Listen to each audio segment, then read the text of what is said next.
যুক্তরাষ্ট্রের তৈরি পোশাক ও জুতাসহ কৃষিজাত পণ্যের বড় অংশ আমদানি করে এশিয়া থেকে, যার মধ্যে তালিকায় সবার আগে রয়েছে চীনের নাম। এরপর রয়েছে ভিয়েতনাম, বাংলাদেশ, ইন্ডিয়া ও মালয়েশিয়ার নাম।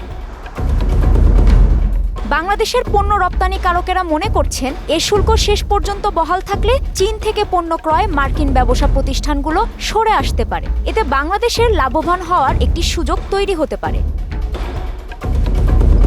তৈরি পোশাক শিল্পের মালিকদের সংগঠন বিজিএমইএ এর এক পরিসংখ্যানে দেখা যায়, যুক্তরাষ্ট্রের বাজারে এখন থেকে $2 একটি কটন টি শার্ট চীন থেকে আমদানি হলে মোট শুল্ক দিতে হবে $2.83, যা ভিয়েতনাম ও বাংলাদেশ থেকে পড়বে $0.53। এতে যুক্তরাষ্ট্রের বাংলাদেশে বাণিজ্যের দ্বার আরও প্রশস্ত হবে।